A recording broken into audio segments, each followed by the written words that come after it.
नमस्कार मित्रांनो, मी बाळासाहेब बोडखे स्वागत करतो आपलं वायरलेस एज्युकेशन या आपल्या डिजिटल प्लॅटफॉर्मवरती.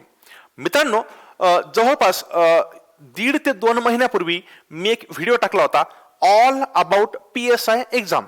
PSIचं निवड कशी होती, त्याची पात्रता कोणकोणत्या असतात, त्यांचं वेतन कसं असतं, प्रमोशन कसं होतं, सिलेबस का असतो, या सगळ्याबद्दल आपण एक व्हिडिओ टाकला होता. आणि जवळपास मित्रांनो 1.5 महिन्याच्या मध्येच, जवळपास 1.5 ते 2 महिन्याच्या आतमध्येच तो व्हिडिओ जवळपास 2 लाख स्टुडंट्स पर्यंत पोहोचला.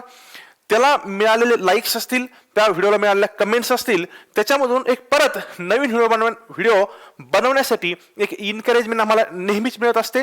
त्या व्हिडिओच्या कमेंट बॉक्समध्ये भरपूर साऱ्या स्टुडंट्सच्या अशा कमेंट्स होत्या की सर, आम्हाला तहसीलदार, DYSP, डेप्युटी कलेक्टर किंवा तलाठी, ग्रामसेवक असे वेगवेगळ्या कमेंट्स होत्या की या पदाबद्दल देखील पूर्ण माहिती असलेला एक व्हिडिओ तुम्ही बनवून द्या. मी तेव्हाही मुलांना सांगितलं होतं की जसा वेळ मिळेल त्यावरती मी वर्कआउट करेल. बघा, मी त्यामध्ये पण एक कमेंट पण टाकली होती की दिवाळी व्हॅकेशन पर्यंत नक्की बनवेल. तर आता सध्या वेळ होता थोडासा, तर मी तसे व्हिडिओ बनवण्याचा ट्राय करतोय. तर आज तुमच्या समोर घेऊन आलेलो आहे MPSC मधील एकदम पॉवरफुल पद. हो, एकदम पॉवरफुल पद आहे तहसीलदार. जो एका तालुक्याचा बॉस असतो, तहसीलदार या पदाबद्दलची पूर्ण इन्फॉर्मेशन तुम्हाला या व्हिडिओमध्ये मिळेल. ठीक आहे, बघा आता हे जे तहसीलदार जे पद आहे हे एकदम पॉवरफुल पद आहेच. त्याचा आता नेमकं वर्ग कोणता आहे, की कोणत्या वर्गातले पद आहे, तर हे जे पद आहे हे गट अ आहे. गट अ मधलं आहे, राज्य शासनाच्या गट अ मधलं. ऑब्विसली हे राजपत्रित गटातलं आहे, म्हणजे गॅजिटेट ऑफिसर आहे. गॅजिटेट नॉन गॅजिटेट मधला मी फरक तुम्हाला पाठीमागच्याच व्हिडिओमध्ये सांगितलेला आहे. तर हा राजपत्रित या गटामध्ये येणारं पद आहे. बघा आता जस्ट राज्यसेवाची जी एक्झाम होती 2020ची, त्यामध्ये जी जाहिरात आली होती त्यामध्ये नायब तहसीलदारचे पद होते. बघा, गट ब मधले ते होते 73 पदे. कधी कधी कसं असतं की काही व्हॅकन्सीज मागे पुढे होतात. पाठीमागच्या याच्यामध्ये नायब तहसीलदारचे पद होते ते 73 पद होते. मी याला साईडला सरकतो, तुम्ही याचा स्क्रीनशॉट काढून घेऊ शकता. तुम्हाला एक आयडिया येईल की कोणकोणत्या कॅटेगरीला कशा कशा पोस्ट असतात. हे प्रत्येक वर्षी इतक्याच असतात का? बिलकुल नाही, पण एक जनरल मागच्या वर्षीची ही नोटिफिकेशन होतं. बघा, कोणती एक्झाम म्हटलं तर तुम्हाला माहिती आहे जनरली 3 पात्रता असतात. एक असतं शारीरिक पात्रता, जे म्हणजे आपण फिजिकल म्हणतो. त्यानंतर दुसरं असतं एज्युकेशनल आणि तिसरं असतं वयोमर्यादा, म्हणजे education, age and body related.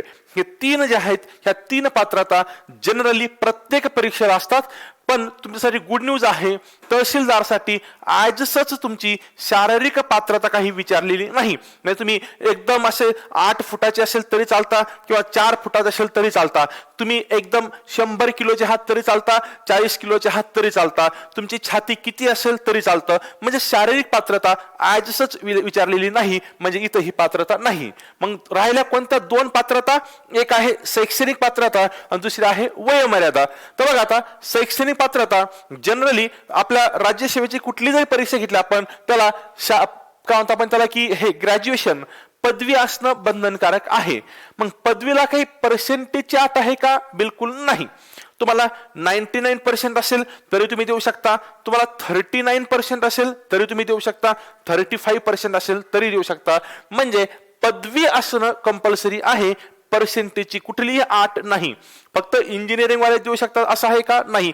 Commerce, science, arts, engineering कोणतीही तुमची जर का कोणतीही शाखा असेल, कोणती ब्रँच असेल तरी देखील तुम्ही इलिजिबल आहात. सर, मी ग्रॅज्युएशनच्या लास्ट इयरला आहे, तर मी या एक्झामचे फॉर्म भरू शकतो का? हो, बिलकुल भरू शकता. कारण तुम्हाला प्री होऊन झाल्यानंतर मेन्सला भरपूर वेळ असतो आणि तोपर्यंत तुमचा पदवीचा निकाल आलेला असतो. त्यामुळं तुम्ही ग्रॅज्युएशनच्या लास्ट इयरला असणं असेल तर तुम्ही फॉर्म भरू शकता, पण नंतर तुम्ही ते पेपर पास करणं कंपल्सरी असतं. त्यानंतर बघा, वयोमर्यादा. वयोमर्यादा चार्ट मी डायरेक्ट ऍडव्हर्टाइजमेंट मी घेतलेला आहे जाहिरातीमधून. बघा, आता 19 ते 38 इतकी वयोमर्यादा आहे ओपन कॅटेगरीसाठी. अमागास म्हणजे ओपन कॅटेगरी, ओपनला काही लोक UR असं म्हणतात, अनरिझर्व्ड. तर अनरिझर्व्ड साठी किती आहे? ही 19 ते 38 आहे. मागासवर्गीयांसाठी त्यांनी ओपन सोडून सर्व मागासवर्गीय सांगितलेले आहेत. याचा अर्थ ज्यांनी ज्यांनी रिझर्वेशनचा लाभ घेतलेला आहे ते सर्व यांची 19 ते 43 इतकी एज लिमिट आहे. खेळाडू असाल तर मग तुम्ही ओपनच्या असू द्या किंवा मागासवर्गीय असू द्या, सर्वांसाठी 43चा लिमिट आहे. 43 वर्ष वयापर्यंत तुम्ही देऊ शकता. आणि माजी सैनिक वगैरे जे आहेत त्यांचं 43 पर्यंत आहे. एका ठिकाणी मला याच्याबद्दल 48 असं वाचायला भेटलं, पण मी याच्याबद्दल शुअर नाही. शुअर झाल्यानंतर मी सांगून देईल. सध्याच्या कंडिशनला हा चार्ट आपल्यासाठी असेल. आणि दिव्यांग उमेदवारासाठी वयाच्या 45 वर्षापर्यंत आहे. ही वयोमर्यादा आहे. मी थोडं बाजूला सरकतो, तुम्ही याचा स्क्रीनशॉट काढून घेऊ शकता आणि तुमच्याकडे सेव्ह असू द्या. त्यानंतर बघा, काही केसमध्ये जर हँडिकॅप असेल, कोणी समजा अपंगत्व आपल्याला आलेलं असेल, तर अपंगत्व कोणकोणत्या पोस्टसाठी चालतं, कारण काही पोस्टसाठी अपंगत्व चालत नाही. मागच्या व्हिडिओमध्ये बघितलं होतं PSI ला हँडिकॅप स्टुडंट चालत नाही, पण STI ला चालतात. सेम आहे ना. बघा तुम्ही आता तहसीलदारासाठी हे अंधत्व असेल तुम्हाला तर तुम्ही पात्र आहात. श्रवण शक्तीमधील दोष असेल पात्र आहात. चलनवलन विषयक म्हणजे चालण्याबद्दल काय असेल तुमचं, किंवा मेंदूचा अर्धांगवायू असेल तरी तुम्ही पात्र आहात. म्हणजे ह्या 3 कॅटेगरीमध्ये तुम्ही असाल, हँडिकॅप आहात तुम्ही, अपंग आहात आणि दिलेल्या 3 कॅटेगरीमध्ये आहात, तर तुम्ही तहसीलदार बनण्यासाठी नक्कीच पात्र आहात. आणि तुम्हाला तुमच्या त्या कॅटेगरीचं रिलॅक्सेशन जे एज मध्ये असेल, एज्युकेशन मध्ये असेल, जे काय असेल, व्हॉटर इट मे बी, ते सर्व तुम्हाला मिळून जाईल. त्यानंतर बघा, आता ही जी परीक्षा आहे, मला तहसीलदार बनायचंय, तर तहसीलदार बनण्यासाठी मला कसं बनता येईल, नेमकं मला काय पॅटर्न आहे, कशी परीक्षा द्यावी लागते. तर मित्रांनो, तुम्हाला MPSC ची, ज्याला आपण राज्यसेवेची म्हणतो, राज्यसेवेची एक्झाम द्यावी लागते. एक एक्झाम असते राज्यसेवेची, ती एक्झाम द्यावी लागते. ती एक्झाम जनरली कोणत्याही प्रोसेसला, कोणत्याही एक्झामसाठी सिलेक्शनच्या 4 फेजेस असतात, 4 स्टेजेस असतात किंवा 4 टप्पे असतात. पूर्व परीक्षा, मुख्य परीक्षा, मैदानी चाचणी आणि मुलाखत. पण इथं तुम्हाला मैदानी चाचणी तहसीलदारला नाही. म्हणजे तुम्हाला फक्त 3 फेजेस आहेत, 3 टप्पे आहेत. एक पूर्व परीक्षा, दुसरं मुख्य परीक्षा आणि तिसरं असेल मुलाखत. तर पूर्व परीक्षा असते तुमची 400 मार्काची, मुख्य परीक्षा असते 800 मार्काची आणि तुमची इंटरव्ह्यू मुलाखत असतो 100 मार्काचा. मैदानी चाचणी तुम्हाला नसते. म्हणजे तुम्हाला असं वाटू शकतं की 800, 400, 1200 आणि 100 म्हणजे 1300 गुणांची ही परीक्षा आहे. नाही, ही जी पूर्व परीक्षा आहे, ही पूर्व परीक्षा फक्त क्वालिफाईंग नेचरची आहे. क्वालिफाईंग म्हणजे कसं, की तुम्हाला फक्त तुम्ही पात्र व्हायला हवे. त्याचा स्कोअर मेन्स म्हणजे फायनल स्कोअर मध्ये किंवा फायनल मेरिट लिस्ट साठी कन्सिडर केला जात नाही. फायनल सिलेक्शन हे मेन्स प्लस इंटरव्ह्यू, म्हणजेच तुमचं 800 प्लस 100 इज इक्वल टू 900 इतक्या मार्क्स पैकी तुमचं मेरिट लागत असतं. तर आपल्याला टप्पे कोणकोणते माता, पूर्व, मुख्य आणि इंटरव्ह्यू. इंटरव्ह्यू हा वेगळा पार्ट झाला. आता आपल्याला पहिले बघावं लागेल की पूर्वला काय असतं आणि मुख्यला काय असतं. तर बघा, पूर्व परीक्षा जी असती, पूर्व परीक्षेला 2 पेपर असतात, पेपर 1 आणि पेपर 2. नाव असतं पेपर 1, पेपर 2. दोन्ही कंपल्सरी आहे, अनिवार्य आहे. दोन्ही पेपरला प्रत्येकी 200 गुण आहे, म्हणजे 400. 200 प्लस 200 400, जे दाखवतो 400 पूर्व परीक्षेचे. तर 200 प्लस 200 400. दोघांना प्रत्येकी 2-2 तास वेळ असतो. दर्जा बघा, आता पेपर 1 चा दर्जा जो आहे तो पदवीचा आहे. पेपर 1 चा दर्जा पदवीचा आहे. आणि पेपर 2 मध्ये जे वेगवेगळे घटक आहेत, जसे घटक 1 ते 5 पदवी स्तर, घटक 6 10वीचा स्तर, घटक 7 हा इयत्ता 10वी किंवा 12वीचा स्तर. आणि पेपर 1 चा माध्यम, दोन्ही पेपरचं माध्यम मराठी व इंग्रजी आहे. आणि पेपरचं स्वरूप जे आहे MCQ टाईपचं आहे, म्हणजे ABCD किंवा 1 2 3 4 या टाईपचे पर्याय आपल्याला असतील. आता बघा, भरपूर स्टुडंट्स मला विचारतात की सर स्ट्रॅटेजी कशी असली पाहिजे, मला तहसीलदार बनायचंय, मला डेप्युटी कलेक्टर बनायचं, मला DYSP बनायचं, स्ट्रॅटेजी कशी असली पाहिजे. मित्रांनो, जे अगोदरपासून आपल्या चॅनलला जुडलेले आहेत त्यांना माहिती आहे, मी अगदी स्पष्ट बोलतो जे असेल ते. माझा स्वतःचा जरी क्लास असेल तरी मी क्लिअर सांगतो, कोणताही क्लास लावण्याच्या अगोदर, क्लास लावावा की नाही लावा याच्यासाठी मी सेपरेट व्हिडिओ टाकलेला आहे, तो तुम्ही बघून घेऊ शकता.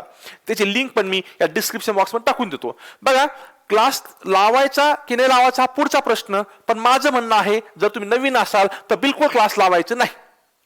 क्लास तोपर्यंत लावायचा नाही जोपर्यंत तुमच्याकडून स्टेट बोर्डचे पूर्णच्या पूर्ण बुक्स वाचून होत नाही. माझा क्लास आहे तरी मी सांगतो, कोणताही क्लास लावायचा नाही, माझ्याकडे पण यायचं नाही जोपर्यंत तुम्ही पाठ्यक्रमाचे पुस्तकं वाचत नाही तोपर्यंत. काही लोक कोणते सर हे कसं काय, मी तर इतके मोठमोठे पुस्तक आणले मार्केटमधले, तू मूर्खपणा करतोयस.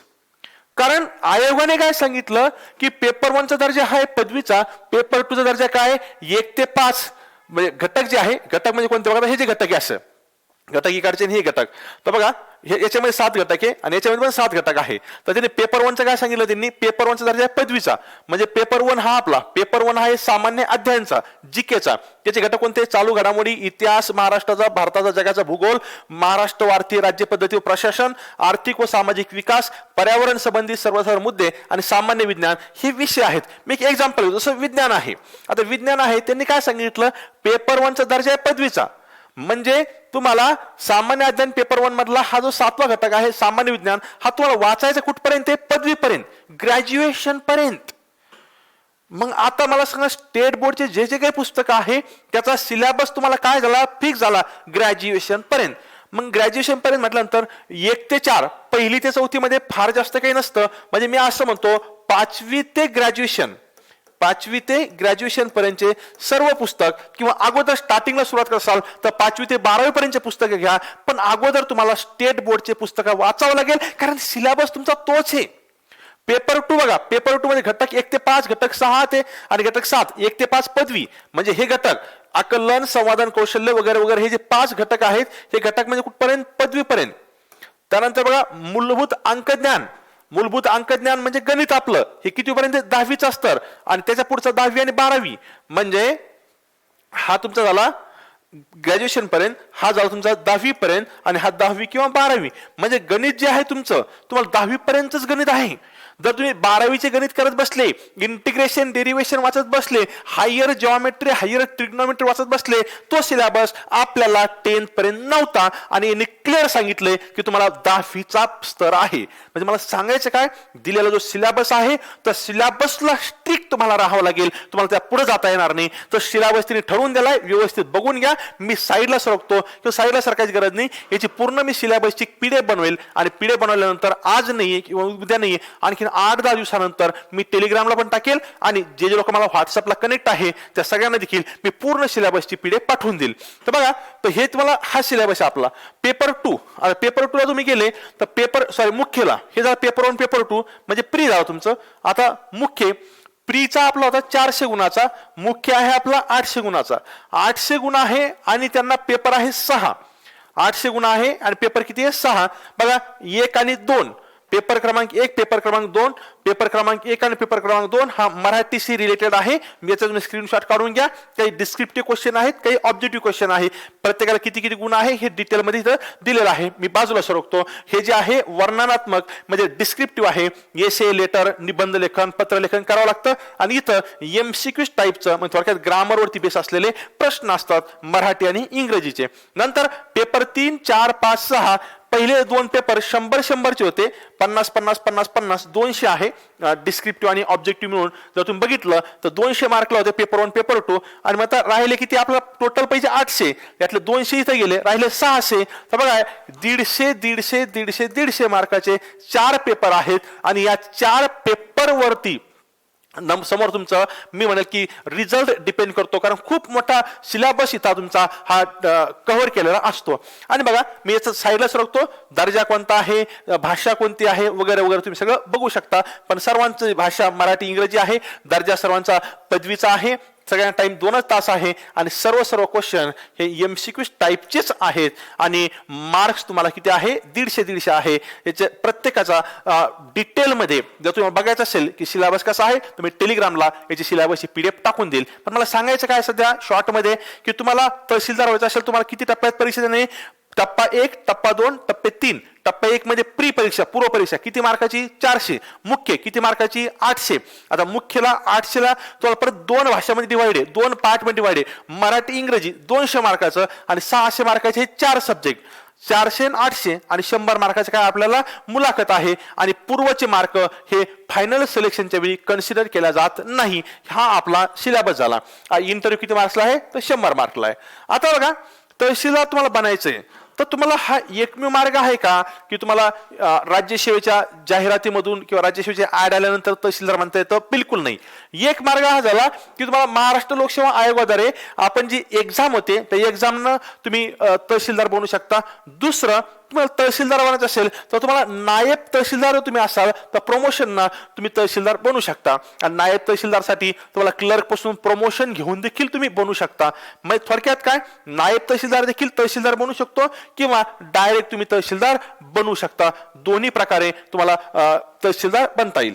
त्यानंतर ट्रेनिंग. आता तुमचं तहसीलदार म्हणून सिलेक्शन झालं तर तुम्हाला ट्रेनिंग कुठे भेटते? ह्या ट्रेनिंगला त्यांनी नाव दिलेलं आहे CPTP. काय नाव त्याला? CPTP, combine probationary training programme. हा खूप छान ट्रेनिंग आहे मित्रांनो. ऍक्च्युली हे माझे बोल नाहीये, मी काही तहसीलदार म्हणून कधी जॉब केलेला नाही किंवा ट्रेनिंग केलेलं नाही, पण जे लोक सिलेक्ट झालेले आहेत त्या लोकांच्या तोंडून जेव्हा आपण कधी कधी ऐकतो तर ही ट्रेनिंग म्हणजे त्यांच्या भाषेमध्ये एक जन्नत असते, एक एकदम चांगली मिळालेली ऑपॉर्च्युनिटी असते. खूप भारी ट्रेनिंग असते. 2 वर्ष जवळपास ट्रेनिंग चालते. ती चालते यशदाला. कुठं? यशदा. यशदा म्हणजे काय बघा, यशवंतराव चव्हाण विकास प्रशासन प्रबोधिनी आहे पुण्याला. हे एक इन्स्टिट्यूट आहे जे आपल्या प्रशासकीय अधिकाऱ्यांची ट्रेनिंग घेत असतं. याची छान ट्रेनिंग असते इथं 2 वर्षाची. त्यानंतर पगार किती आहे सगळ्यात महत्वाचं. सर तुम्ही किती सांगा, आम्हाला घेणं देणं नाही, पगार सांगा. पगार काय असतो तहसीलदाराचा? असे एकदा मी क्लासमध्ये बोलत होतो, मजाकचा भाग सोडून द्या, पण मी असंच सांगत होतो की याला इतकी पगार असते, त्याला तितकी पगार असते. तर मला एक जण असं हसत स्टुडंट म्हटला की सर तहसीलदारांना पगाराची गरजच काय?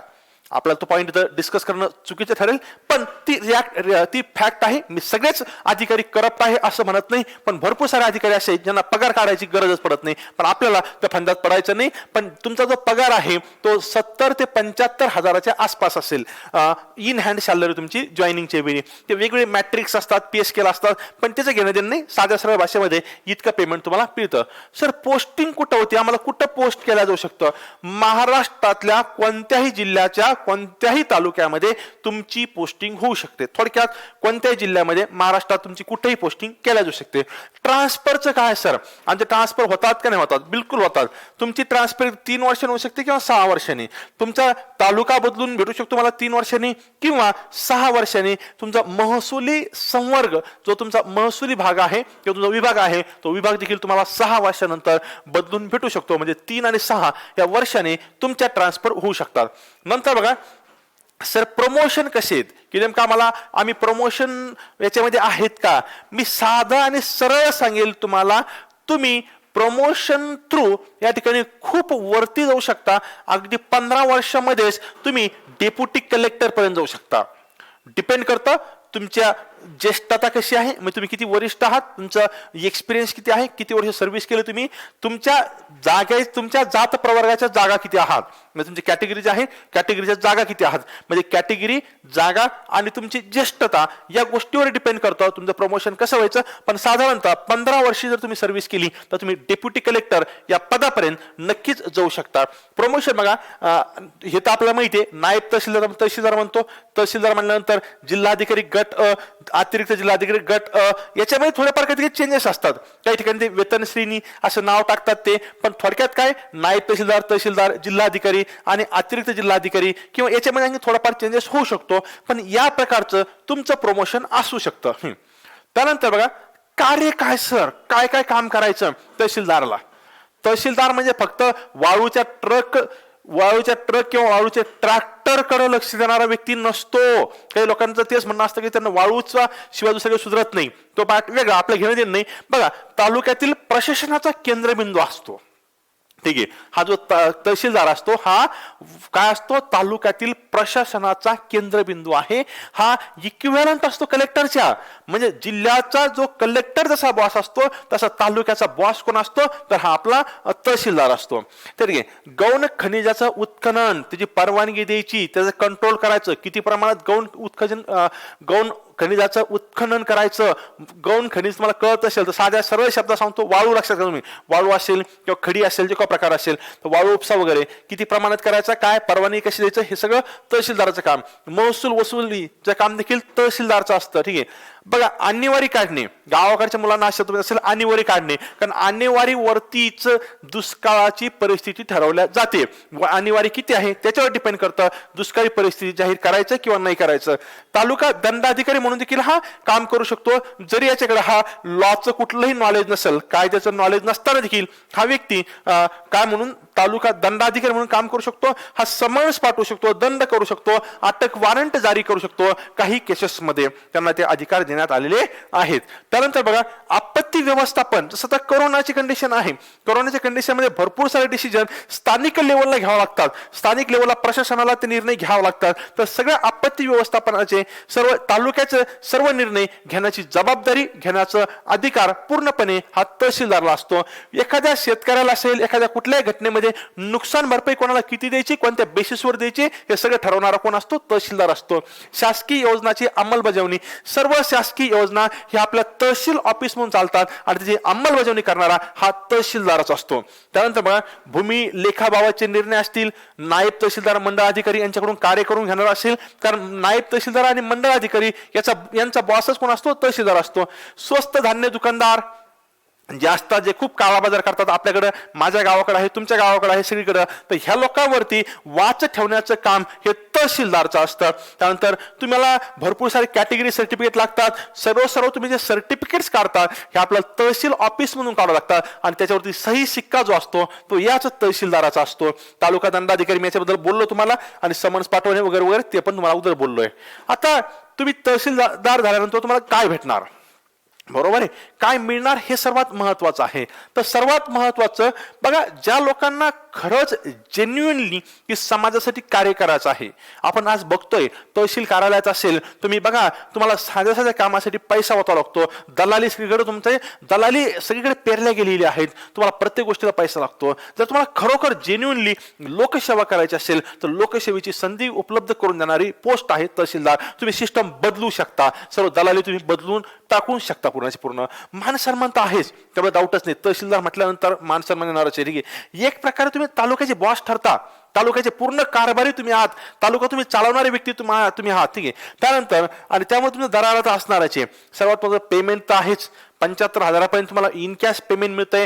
गव्हर्नमेंटच्या सर्व फॅसिलिटी आहे, शासकीय सुविधा आहेत, गाडी असतो, ड्रायव्हर असतं, घरदार असतं, सर्व अलाउन्सेस असतात, सर्व खर्च तुमचा गव्हर्नमेंट करत असतं. आणि तुमचं प्रमोशन्स हे खूप महत्वाचं आहे. तुम्ही जर का खूप कमी वयामध्ये जर का तहसीलदार झाले तर तुम्ही IAS ऑफिसर बनू शकता. म्हणजे ज्या IAS साठी तुम्हाला UPSC ची तयारी करावी लागते, तर UPSC ची परीक्षा तुम्ही पास नाही होऊ शकले, पण जर तुम्ही तहसीलदार लवकर झाले आणि तुमची कॅटेगरी, जागा ह्या सगळ्या गोष्टी जुळून आल्या तर तुमचं रिटायरमेंटच्या अगोदर तुम्ही IAS पर्यंत नक्कीच पोहोचू शकता. म्हणजे प्रमोशन देखील खूप चांगल्या प्रमाणात आहे.